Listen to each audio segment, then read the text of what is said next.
Samuel அதிகாரம் 28. அக்காலத்தில் பெலிஸ்தியர் இஸ்ரேலுக்கு எதிராக போர் தொடுக்க தங்கள் படைகளை ஒன்று திரட்டினர்.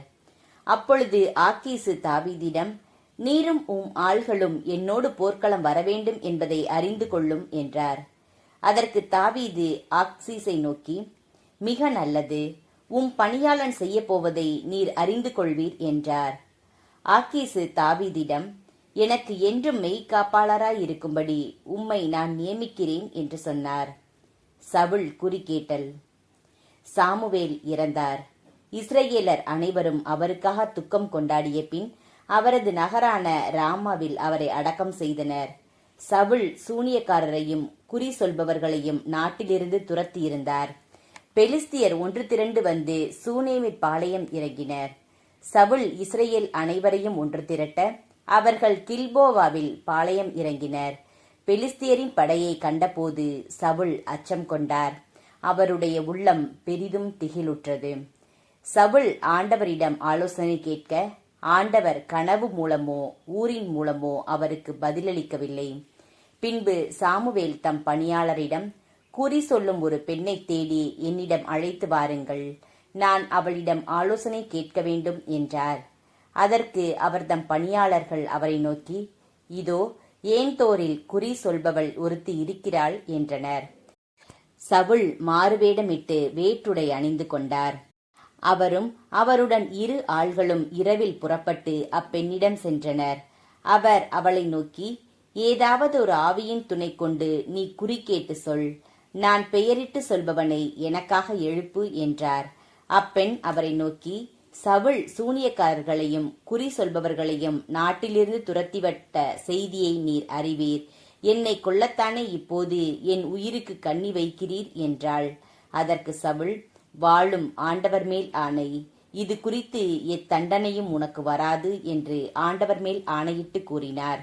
பின்பு அப்பெண், நான் உமக்காக யாரை எழுப்ப வேண்டும் என்று கேட்க அவர், சாமுவேலை எழுப்பு என்று பதிலளித்தார்.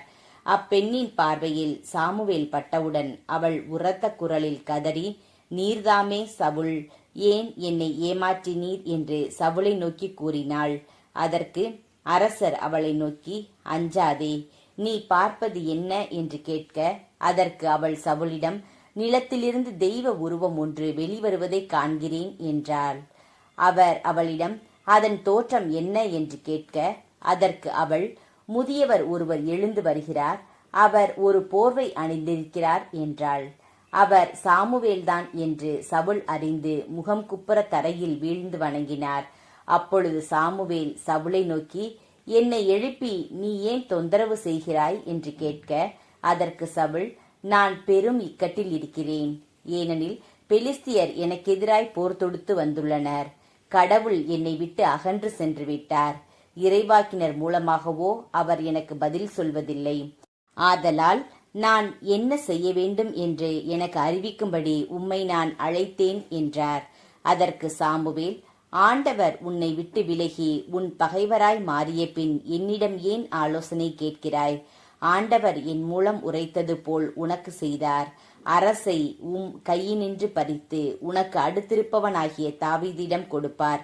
நீ ஆண்டவரின் வார்த்தையை கேளாமலும் அமலேக்கின் மேல் அவருக்கு இருந்த வெஞ்சினத்திற்கு ஏற்ப நீ நடந்து கொள்ளாமலும் இருந்ததால் ஆண்டவர் இன்று இதை செய்துள்ளார். மேலும் ஆண்டவர் உன்னையும் உன்னோடு இருக்கும் இஸ்ரேலர் மக்களையும் பெலிஸ்தியரிடம் ஒப்புவிப்பார்.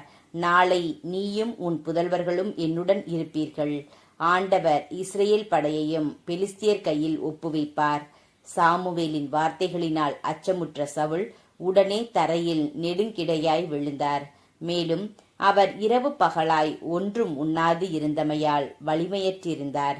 அப்பெண் சவுலிடம் நெருங்கி வந்து அவர் மிகவும் கலக்கமுற்றிருப்பதைக் கண்டு அவரை நோக்கி, இதோ அடியாள் சொல்லை கேட்டு என் உயிரை பொருட்படுத்தாது நீர் சொன்ன வார்த்தைகளுக்கு கீழ்ப்படிந்தேன். ஆதலால் இப்பொழுது நீரும் உன் அடியாளின் வார்த்தைகளை கேளும். நான் உமக்கு முன் கொஞ்சம் அப்பம் கொடுக்கிறேன். வழி பயணத்திற்கான வலிமையை நீர் பெறுவதற்கு அதை நீர் உண்ணும் என்றாள். அதற்கு அவர், நான் உண்ணமாட்டேன் என்று மறுத்தார். ஆனால் அப்பெண்ணுடன் சேர்ந்து அவருடைய பணியாளர்கள் வற்புறுத்தவே அவர் அவர்களது சொல்லுக்கு இசைந்தார். அதனால் அவர் தரையிலிருந்து எழுந்து படுக்கையின் மேல் உட்கார்ந்தார். அப்பெண் தன் வீட்டில் ஒரு கொழுத்த கன்றுக்குட்டி வைத்திருந்தாள். அதை விரைவில் அடித்து மாவை எடுத்து பிசைந்து புளிப்பற்ற அப்பங்கள் சுட்டாள்.